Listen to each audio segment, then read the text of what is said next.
Everyone expects you to have all the answers, but who's asking you how you're doing? Who's helping you think through your challenges?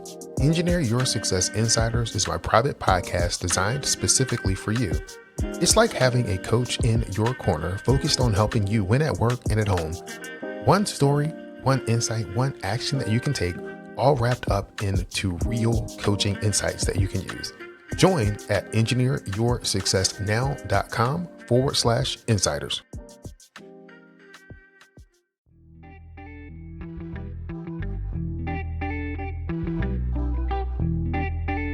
Success isn't just about what you achieve.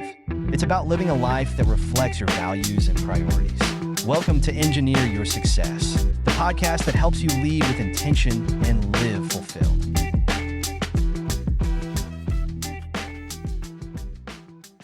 Welcome to the Engineer Your Success podcast. My name is Dr. James Bryant, your host for the show. And today we're going to dive into a challenge that many technical professionals, and I think many people, face as they continue to evolve in their career. You can be brilliant at coming up with engineering solutions or technical solutions, but when you start your own business or you move to that next level of management or leadership, you get trapped into managing every detail instead of doing what you do best. Our guest today is Cary Prejean, a CPA with 40 years of experience who's seen this pattern repeatedly. And we're going to explore why entrepreneurial skills can actually hurt you as a manager and how to create systems that give you real business insight and solutions, and how to build a company or a career that doesn't need you to babysit it every day. Cary, welcome to the show. Hey, James, thanks for having me. Really looking forward to this conversation. What are some traits that make successful entrepreneurs?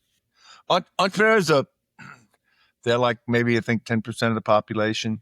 They see opportunity where most see risk. They're driven, dominant, and like they want things done their way. They want them done now. They're impatient. And they're great at grabbing opportunities and turning them into revenue. That's what gets them started in business, right? They like things at a fast pace. They like to change gears a lot. If they had to do the same thing all day, every day, they quit. I know you would. You're an entrepreneur. And they don't want a whole lot of rules. They don't want a lot of, you have to do it this way. These are the exact results. They don't want a lot of guidance. I'll figure it out when I get there, okay? Don't tell me what to do. They're great at getting things started. Where they get into trouble is after a while, they get the business big enough and they're not, that person, what makes them a great entrepreneur makes them a poor manager, because managers want more. They're more of a team player. They're not so extroverted. Like entrepreneurs are very extroverted. They're not so extroverted. They're a little more reserved and want steady pace. They don't want fast pace. They don't want to change gears a lot. They definitely don't want chaos, which some entrepreneurs thrive in. And they want everything fairly precise. They want rules. They want guidelines. They want to know exactly what the results are to be produced. And again, what they thrive on, a good manager, is they want repeatable results, just churning it out. For most entrepreneurs, that's boring. It drives them crazy. They're always looking for the next shiny object, as the saying goes.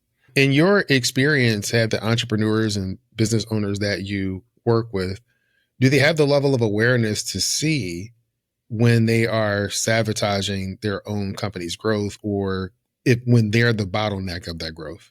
Most no. Most think it's the employees are idiots. Seriously, can you come fix these stupid employees? Why don't they see what I see? Because they're not an entrepreneur. They're the worker bees, right? They want a job, they can get a paycheck, they want to go home and forget about all this. Whereas an entrepreneur, most of them that I've met, pretty much are consumed 24 hours a day with their business, opportunities and relationships and that thing.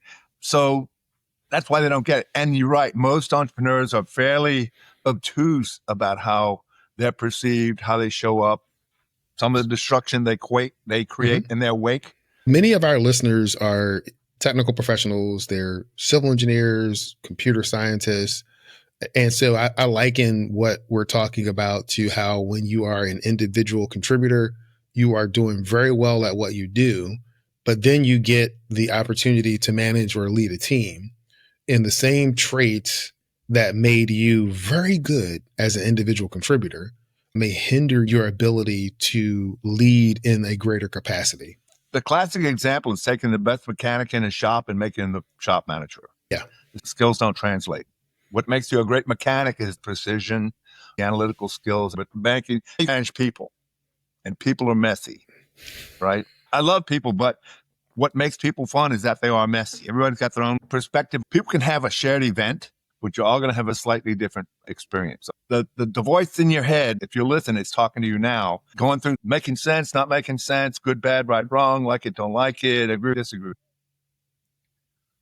It gives you a narrative, a story about what you're experiencing, what you're seeing, what you're hearing, what you taste, what you smell, what you touch. Again, goes through that whole filter. That's why, the classic example is to put several people on a roller coaster. Some are going to hate it. Some are going to love it. Some are going to be, okay. In the beginning, when you're building something, everything depends on you. So you get this ideal that it's not going to happen unless you do it. When you are the individual contributor, you are in the position where it's not going to happen if you don't do it, because you are the one that's responsible for doing it. You're right. But as you grow and evolve, it's this realization and awareness that, what I'm working on now requires more than just me to complete. And that's the level of awareness that helps bring some understanding of, if I want to accomplish something, well, wait a minute. If we want to accomplish something, then I may have to take a different approach. Yeah. And most business owners don't get to that point without some coaching, right? Mm-hmm. They're like, they take the classic employer-employee relationship where it's autocratic. I'm going to tell them what to do and they're going to do it. And they think because I tell them objectively, this is what I want, that they'll know exactly what I want and do exactly the way I would do it. And that's a fallacy. Anytime you make a request or give instructions, anything you leave out is subject to interpretation. You've heard the thing, ask 10 people how to build a fence, you get 10 different fences. Okay, but let's get a little more detailed than that. Let's say you ask the person, I want you to build a fence. I want it made of wood. I want it 5 feet tall, 5 rails, not 4. I want a gate every 100 feet, and I want you to paint it white. What's left up to interpretation? The kind of wood. What if you wanted treated cypress and they use untreated and the fence rots faster? Yep. They make the gate 4 feet wide, but you need to drive trucks through it. You need to specify every detail critical to them completing the request. Otherwise, you're leaving it up to their interpretation. And I think that's important. It's not that you want to specify every detail. You want to specify every detail that is important towards what you want to accomplish. Right. Because you can get into the situation with business owners and people that will get into the micromanaging perspective where they're trying to specify everything, and that falls right back into the trap of being the bottleneck. It doesn't have to be your way, but it does need to accomplish the thing that you wanted to accomplish. Yes, precisely. A lot of business owners I've worked with get stuck in is they're real insistent on my way. My way. And again, the micromanaging, go around like, why are you doing it like that? That's not the way I'd have done it. And have you seen the movie Casino? Remember where De Niro is talking to this bumpkin he had to give the job to? He was a county commissioner's brother-in-law or something. And the bumpkin put the slot machines in the wrong places. And he's like, listen very carefully. There's 3 ways we do things around here. There's the right way, the wrong way, and there's my way. We do things the way I do things around here. And then there's another scene where he's having breakfast, and he and the other person have a blueberry muffin each. His is falling apart because it had so many blueberries. The other guy's muffin barely had anything. So next thing you see, he's in there in the kitchen with a muffin in each hand, talking to the head chef. From now on, I want the same number of berries in every muffin. And the chef kind of looked down and goes, you know how much time it's going to take? I don't care how much time it's going to take. Same number of berries in every muffin. And that's how some business owners come across. Like, don't question me, just do it. You know how to solve tough technical problems, but leading people, that's a different challenge. Stepping into leadership means more than just knowing your stuff. It's about inspiring, communicating, and navigating challenges with confidence. At Engineer Your Success, we help technical pros like you grow into leaders who just don't manage the work, but lead the people who do. If you're ready to lead with clarity and impact, visit engineeryoursuccessnow.com today, because thriving isn't just for others, it's for you. Yeah. What would be one of the pathways for business owners, managers in that situation, so they are aware that they're the bottleneck, they are aware that they're that weak link? What are some things in the businesses, in the companies that you've worked with, have helped them make that transition? Right. Let me put it this way. You want to identify your biggest headaches. With some chronic breakdowns you wish would go away. If you could make one go away, what would it be? Then what you need to specify is, these are the results I want to see produced. Build me a process that produces these results consistently. Let the employees create the process. They do the job at a granular level, right? So they're going to know what to do when and how and make things flow. Number two, it'll be their process. Typically, the boss says, this is a problem, this is what we're going to do. Who owns that? Not the employees. So 6 months later, you're having the same meeting about the same problem. But no, there is a problem, here's what we're going to do about it. Have them design the process, test it, make sure it works.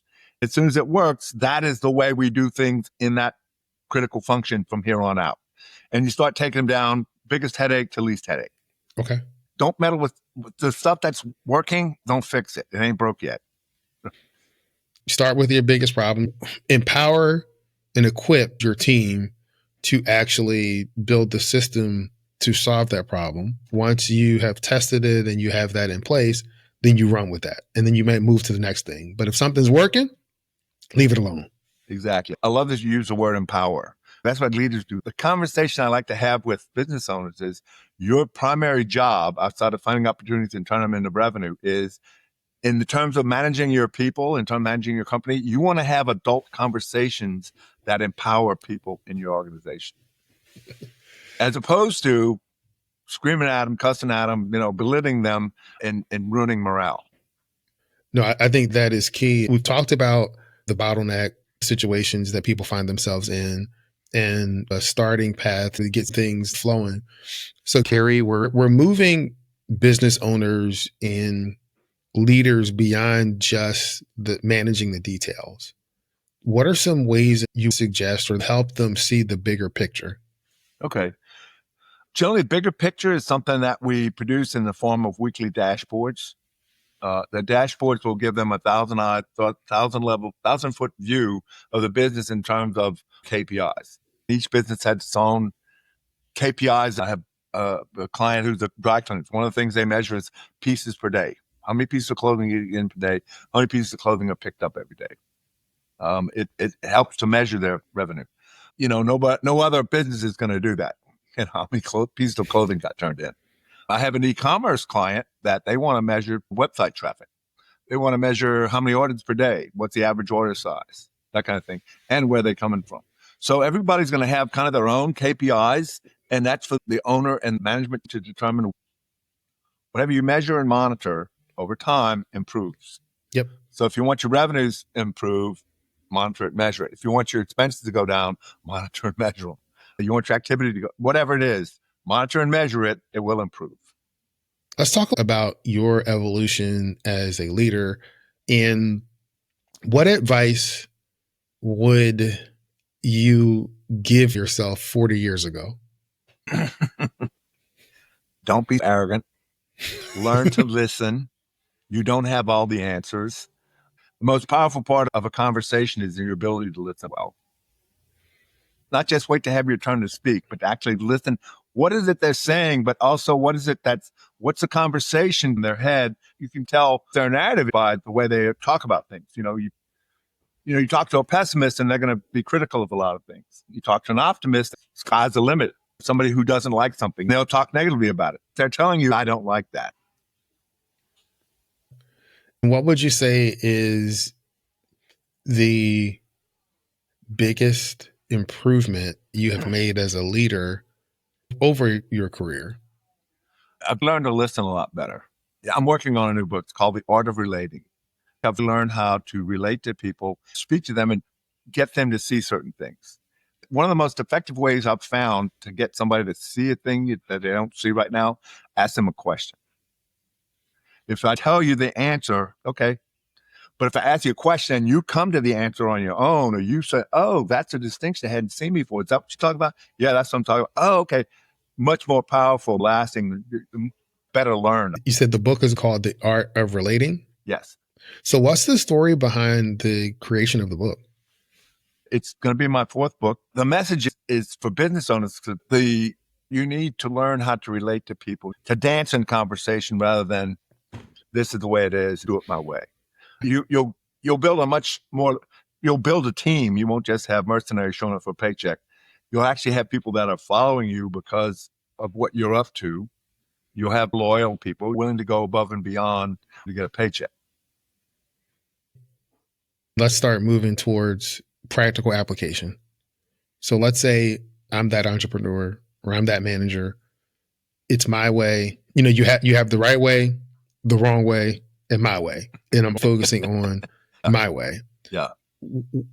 Let's get some practical steps or tools that can help move that person from my way to a way. When the owner is blind to it's my way, it generally comes from a lack of trust they have. Remember, they started the business, they've grown the business, it's like their baby. Very hard for them to trust some employee they think is just showing up for a paycheck with caring for that baby the way they would. That makes sense? Yes. So generally it's better, if you really want to enroll people, what you're doing, you need to ask questions. Hey, this is what we're up to. This is the result I'm trying to create. What do you see is the best way to do it? Rather than this way, I'm telling you to do it this way. And then they don't do the Vulcan mind meld with you and know exactly what you want. And they produce it a little differently than you do. And again, things, why'd you do it that way? I would have done it differently. The message is you're stupid and I don't trust you. Right? So what you want is like, how would you do it? What do you recommend the best thing we do? Is there anybody else we need to call into this conversation? What resources do we need? What's the timing? What are the best results we can hope for? What do we need to be watching out for? Ask questions, get them to join the conversation. Hey. Okay. Essentially, you're deploying curiosity and you're asking questions. If you are listening to this and you find yourself in that situation where you are the bottleneck and you want to grow in that area, part of it is, what Cary says, you want to apply curiosity, ask questions, you want to equip and encourage your team to help contribute because you are building this together. And you also want to be consistent. The first time you ask questions, you may not get the answers that you're looking for. You may not get a response because they're used to you biting their head off. Yep. So when you ask a question, they're looking at you side-eyed like, okay, is this a trap? Like, what's going to happen? I would encourage you to engage your team. Let them know, hey, I'm working on continuing to develop and grow as a leader because I want you to grow. As we get into these situations, I'm going to be asking more questions and I'm going to be really looking for feedback. You may have to do this several times before your team gets it. Right. They're looking for is, are you sincere in what you're saying? And do you really care about my concerns like you care about your concerns? That's huge elements of trust in there. So one of the ways to help build trust is to be vulnerable. Hey, listen, guys, I don't have all the answers. I'm not perfect. I'm kind of lost here and I need your help. Yeah. You're not saying I'm bad. You're saying I'm human. I'm asking for your partnership in getting results. Yeah, vulnerability leads to greater connection and connectedness with your team. It is one of the things that helps to continue to build the culture that you want within your organization. Yeah. And that's scary for most business owners because the way it's been, the way that they've been running the business, they're the answer, the final solution. Everything falls on them. They don't want to appear as like, I don't know. So, Cary, as we start wrapping this up, can you tell the listeners the best way to connect with you and learn more about what you do? You can go to one of my websites. I have two websites. Both of them are Strategic Business Advisors, plural. One is .org. The other one is .us. You can find me on LinkedIn. You get free PDF downloads of my first two books on my website. Okay. As we close, I want to give you the opportunity to switch things around. You are the interviewer. I am the interviewee. What question do you have for me? What do you see as the secret to your success? what do I see as the secret to my success? The combination, understanding my success is achieved through a partnership with God. And when I say a partnership, people get in mind a 50-50 split. No, it can be 99.9 and 0.01. And that 0.01 may be my contribution, but I think that there's a contribution for me that's actively required for me to be able to continuously achieve success. I think it's that recognition that success isn't 100% dependent on me and is not 100% dependent on God, because if you get into the mindset that it's 100% dependent on God, then you may be sitting around waiting for something to happen. Right. And where you're not actually the one that's, taking the initiative. It's like the story where you hear about the person, the boat capsized, they're in the water praying for God to rescue them. Another boat comes by. Hey, are you ready for us to come get you? No, I'm waiting for God to save me. And then the helicopter comes through. We heard something going on and we're going to drop you a line and pick you up. Are you ready? No. I've prayed for God to save me. Eventually they drown. They get to heaven and they say, hey, God, what happened? Why didn't you save me? And God says, I sent the boat and you didn't get on. I sent the helicopter and you didn't take advantage of it. So I guess you didn't want to be saved. So now you're here. Yeah, I've heard that same story, except there was somebody sitting on their house and the floodwaters are rising. So I think that there is this recognition that there is a part, there is action required on my part. There's action required on your part. For a key to my success is understanding that combination is what makes something successful for me. God helps those who help themselves. Well, Cary, I appreciate you coming on the show, and I'm going to end this podcast episode like I end every episode, and that's this. Many people know what to do. Fewer people know how to do it. And there's a select group of people that actually follow through and do it. And those people are living the life of their dreams. Cary, I want to thank you for being part of that select few. Thank you, man. I appreciate being here today, James. Enjoy the conversation.